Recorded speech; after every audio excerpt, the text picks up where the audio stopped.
Sabihin mo sa akin yan, yayakapin kita. Joke lang. Pero ano kaya ang damdamin ni Moses? Pag sabihin ba naman siyang, sobra ka na, Moses! Sumasobra ka na, labis ka na! No? Kumbaga, hindi mo na dapat yan jurisdiction, sinasakalawan mo para sumobra ka na.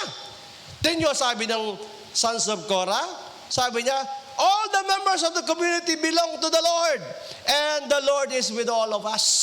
Sabi niya, version, all the congregation of the Lord is holy to the Lord. Sabi ng ganon. At kasama namin ang Panginoon. At sabi niya kay Moses, why did you set yourself above the Lord's community? You know? Kaya ang hirap ng leader eh. Ang isang ipaparatang sa leader, no, nagmayabang ka na. Sabi nila kay Moses, itinas mo na ang sarili mo. Sabi ng mga leaders na to, bakit? Ikaw lang ba ang anointed? Bakit? Ikaw lang ba ang ginagamit ng Diyos? Kami rin! Bakit? Ikaw lang ba ang banal? Kami rin! Ganon ang paratang kay Moses. Ikaw, sumobra ka na. Itinas mo na ang sarili mo. Kaya nakakatakot maging leader, mga kapatid. Nakakatakot po. No? I-continue natin. Lukso tayo sa verse 31. Ano ang sabi?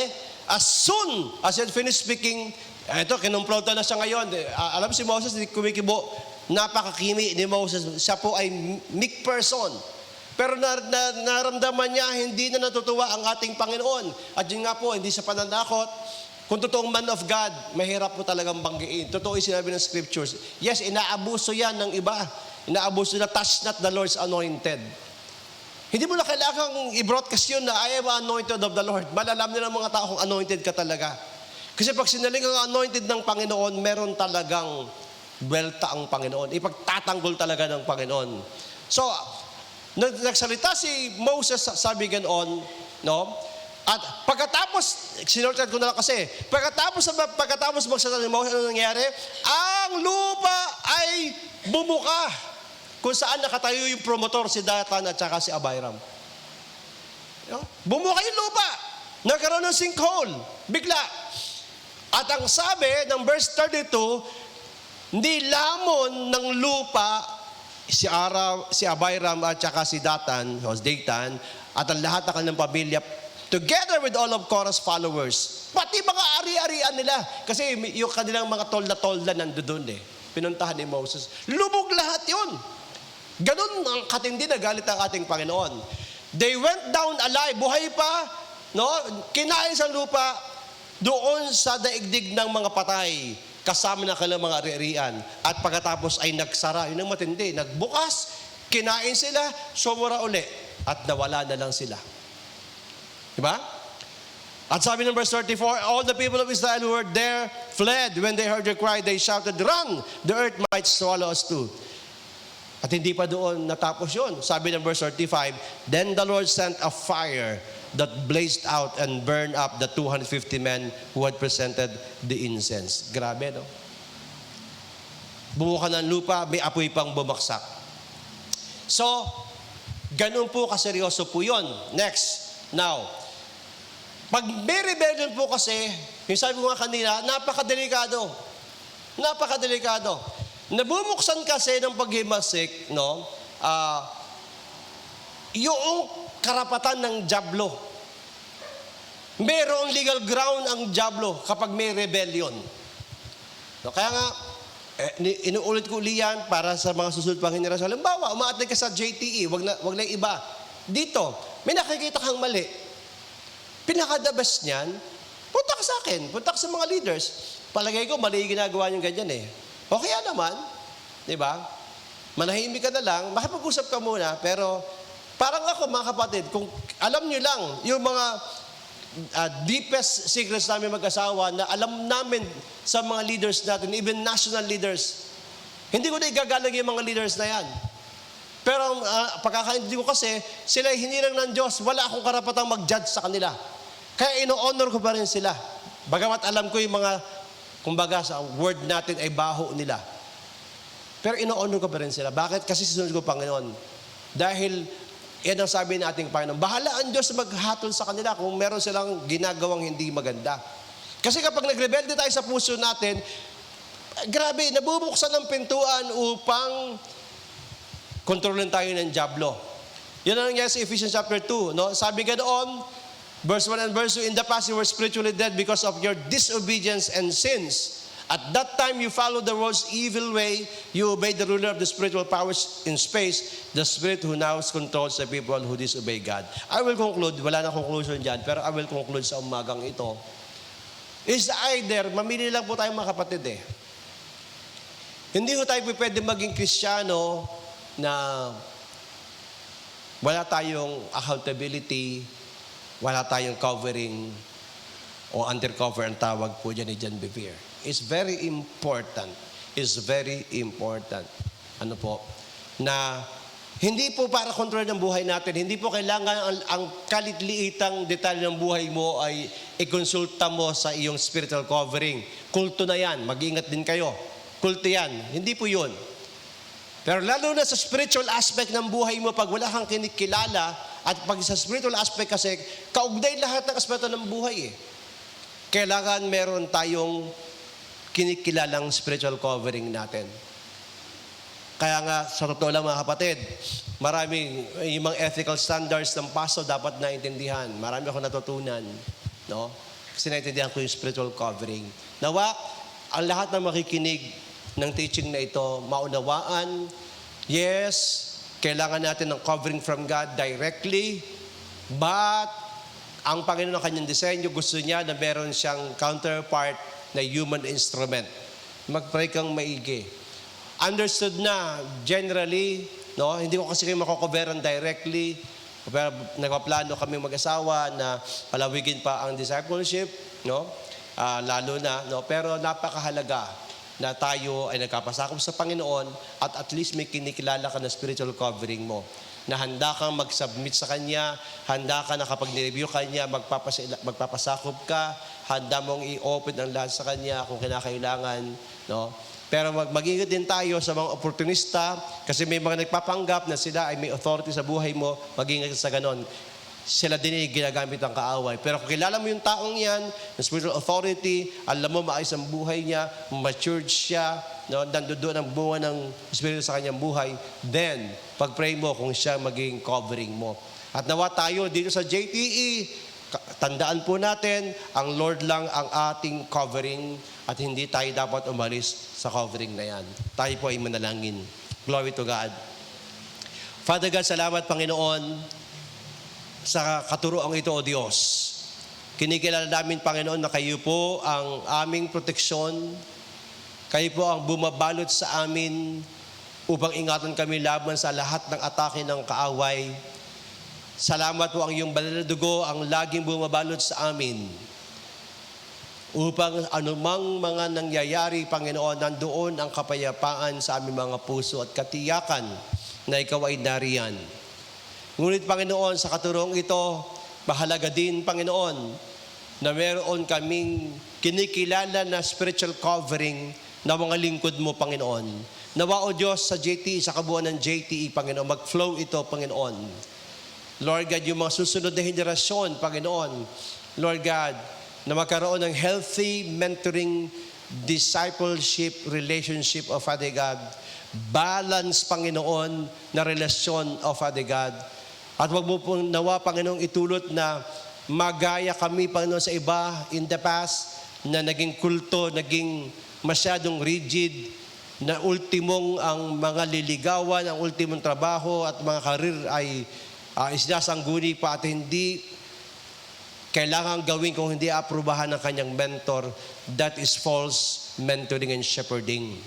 But Lord God, we desire yung biblical shepherding, yung biblical mentoring, yung biblical covering, spiritual covering. At Lord, hayaan mo ang lahat ng mga may heart ng submission ay maranasan ang kakaibang biyaya at pagpapala at maging modelo para sa marami pa, Panginoon. I-multiply mo po, Panginoon, sa amin ang submission and honoring spirit of Father God, that we will submit one to another, that we will honor one another, upang ikaw po'y mag-glorify, upang maging bukas ang langit sa amin, at laging bumuhos ang biyaya at pagpapala sa bawat isa. Salamat nga po, Panginoon, napakabuti mo, pinupuri ka po namin, dinadakila ka po namin. In the mighty name of our Lord Jesus Christ, Amen at Amen. God bless po sa ating lahat.